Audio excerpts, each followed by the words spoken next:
going on, everybody? So me and Lucy are here. We're gonna show you a little something that most people that with Toyota or with turbo cars don't think about, and it's something that is actually a really big thing that you're gonna want to do pretty regularly, especially if you don't have a catch can like me, which is something I'll be doing here very shortly, is putting in a catch can. So let's get into that. So the issue is you have to clean your blow-off valves, you know, regularly. Depends on how much you drive it and everything. I drive mine not that much, so I do it every other month. But yeah, what happens is all the, when you don't have a catch can especially, all the oil that blows out, you know, that the catch can would normally catch, ends up going through your pipes and everything like that. You've seen a video where I've cleaned these charge pipes and everything inside and out, because they do get dirty. I really need a catch can. But what we're going to do today is we're going to remove this. Now yours may be in a different location, but it is still going to be basically the same. You're going to have a V-band down here that holds it onto the charge pipe, and what you're going to do is just go ahead, you're going to remove that V-band, and I'm going to show you everything. We're going to remove that, remove the vacuum line, pull it off, and then I'm going to show you how we're going to, you know, safely remove the cap with the spring in place. And yeah, we're gonna see what kind of spring I got in there. I believe I have 11-pound spring.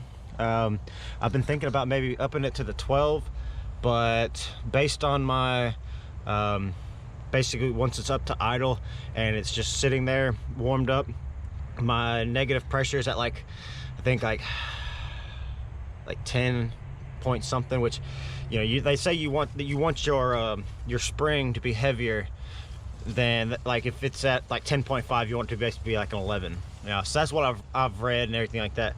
So I may be fine. I don't know. We'll look into it. We'll see what I have. But first, let's get this thing off. Okay, so for me, this is the Allen wrench that is going to remove it. For me, though, this is a 5/32. And now I'm sure there is a metric version that fits the same. This one fits very snug, so that's what I'm going to do. So I'm just going to, well, first, let's go ahead and remove this vacuum line. Be careful though, because if your vacuum line is old, you can rip it. And if you don't have that much space, then you'll just be ripping it off, and yeah, then you'll be replacing it. So always be careful. So we're gonna remove these lines, or remove this V-band. Now there's an O-ring underneath here, so you want to keep an eye on that when you're removing this stuff, because you don't want to just lose that O-ring. That O-ring is very important. Now these V-bands are solid metal, basically. You know, they have that little gap right there, so you're gonna have to, like, basically spread it apart as you're, you know, taking it off, and there you go, and there she's off right there.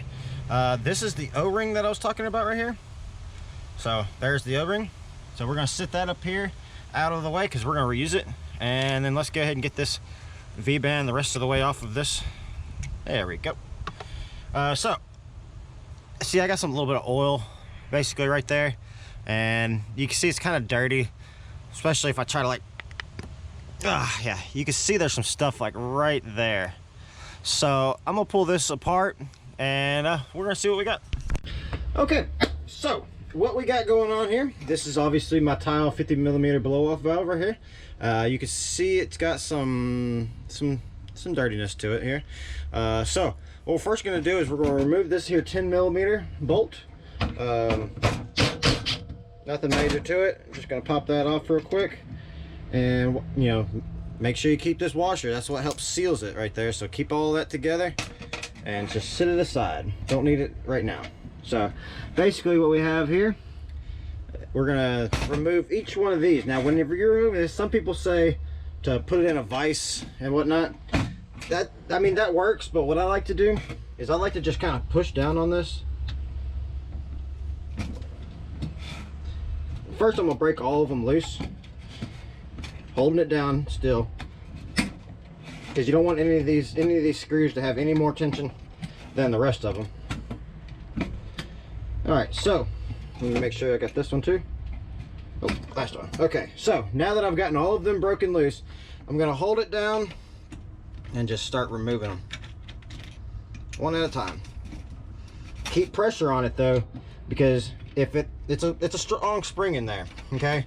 It's not gonna just all of a sudden just shoot your hand off, but you could easily break one of these ears off, or even, you know, strip out a screw. There's all kind of things you can do here. So just keep good pressure down on it and just remove all the screws.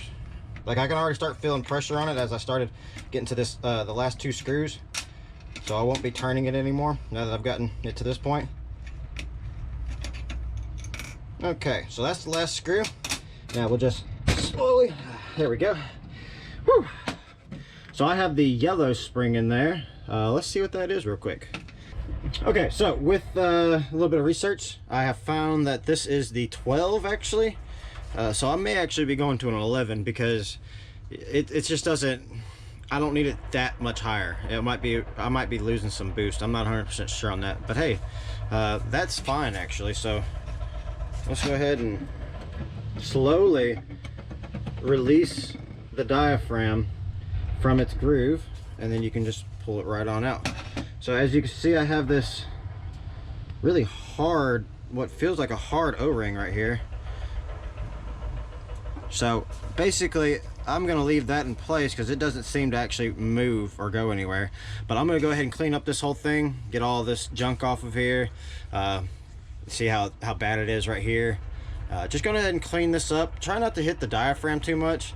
It's not that the chemicals will mess it up, but you just want to be sure. So I'm actually going to spray it on the rag. This is just some mass airflow sensor cleaner. Figure if it's safe for sensors, it's safe for this. And so we're just going to wipe this up, cleaning the O-ring and everything. And so as you can see, it's already a lot better. It is a lot better. And the reason why you do this is like I was saying is it could get stuck with all of that gunk and everything like that. It could get stuck closed. It could not close all the way. And if it's not closing all the way when it's supposed to be closed all the way, then you're letting unmetered air in. And if it's not opening whenever you're supposed to, you're going to build more pressure, or it's going to at least hold on to that pressure a little bit longer, and it could possibly damage your engine. That's kind of the reason why they require you to do the vacuum line upgrade to fit more along the lines of how big this is coming out. And I've done that upgrade. If you have not seen that, the video is going to be up in the, well, I guess it would be over here. So that's this piece. This really, I mean, it's not that hard of a job, and that's the thing. I don't understand why more people don't do it. Is this really an easy job? And so I'm just going to wipe up the inside of this too. So there's that. Set that aside. And so we still got all this right here, and so I want to get this. And so we're going to wipe this out. Try not to leave, you know, use a lint free. You don't want to leave any lint in there. It's not that it's going to mess up anything, but it just doesn't look very good, you know. And so we want to clean out all of these little grooves because all of this stuff has oil that collects on it, and we want to go ahead and clean all of that up because it looks better for one, and it's going to run better. And efficiency with turbo vehicles is key.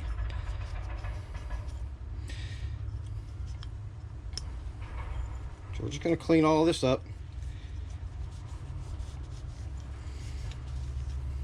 Good thing it's anodized aluminum because this stuff cleans up really well.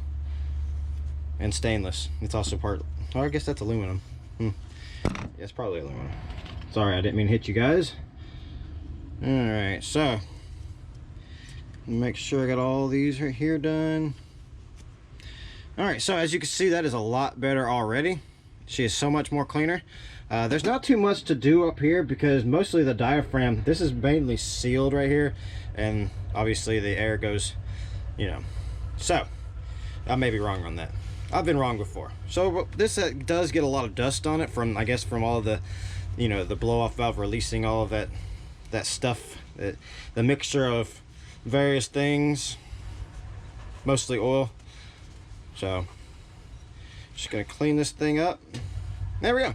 So now she is clean, and so we get to start reassembling. Oops, almost we lost some screws there. Don't want to do that.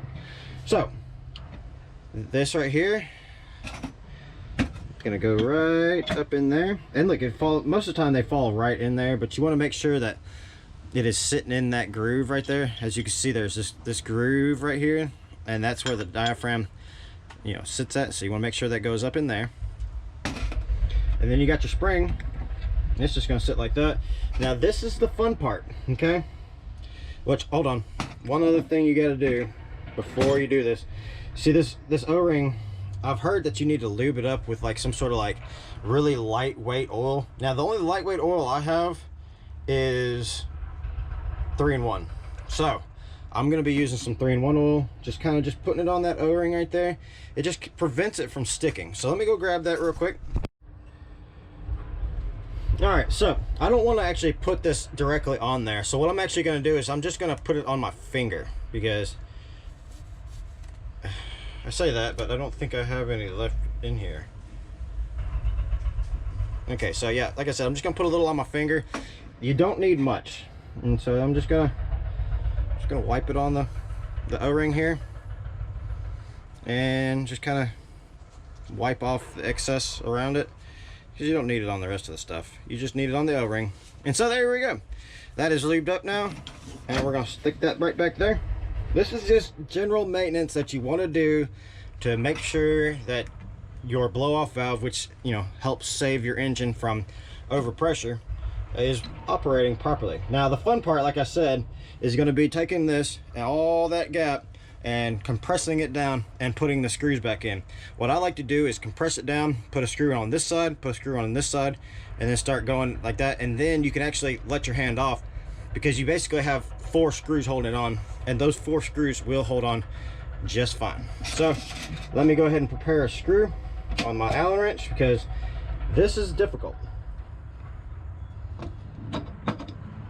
Maybe this is the reason why more people don't do it. I don't know. And as soon as I lift it up, it freaking falls off. Sorry if you can't see, but it's so much of a pain in the butt to actually. And so you want to keep pressure even when you're turning it, and go for the one on the opposite side of the one that you just put in. That way at least you see, there we go. And so I've only put 2 in, but it's still going to be just fine. It's going to hold it. And yeah, we're going to go ahead and put in the rest of the screws now.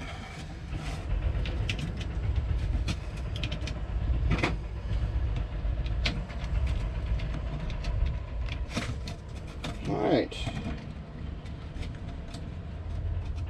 This is a really, I mean, it can be challenging, but it's a really quick and easy thing to do. Especially if, well, if your blow-off valve is not in an easy location, then this won't be easy for you. But a lot of blow-off valves are in a good location. So we're gonna go star pattern to make sure everything is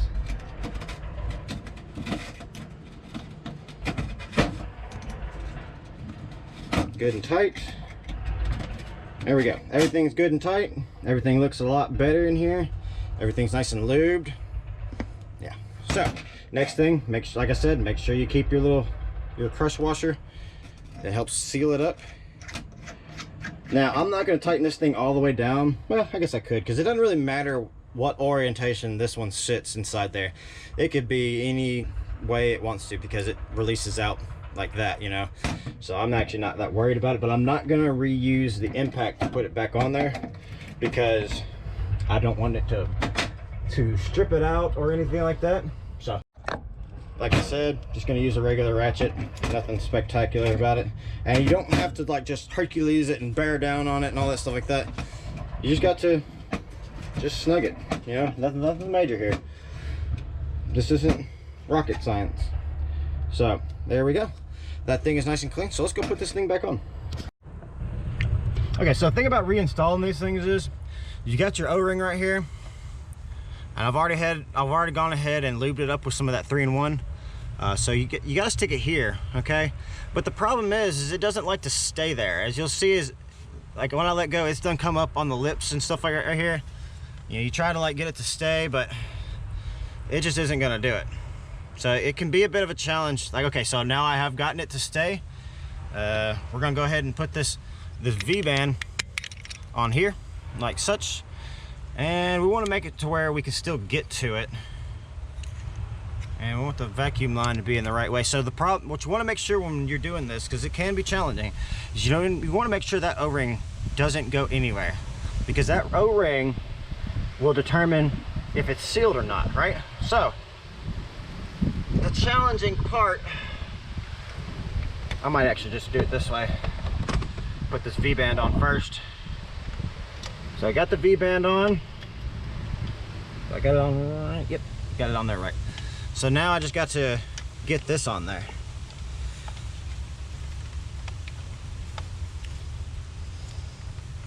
There we go. Oh, nope, not there we go. There we go. So my O-ring has already popped off, so I'm gonna pull this off again real quick.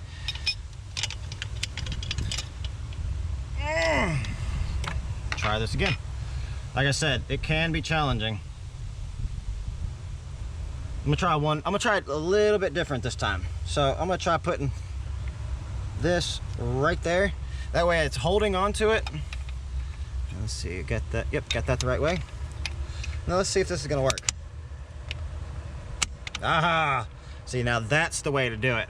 That's the way to do it, is to go ahead and put that on there and then put the V-band on there. So yeah, I'm learning with you guys.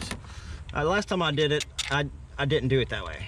And I gotta say, it was pretty challenging. But this way was a lot easier. Like I said, I do this, I don't do it every month, but I do it like every other month or every 3 months or something like that.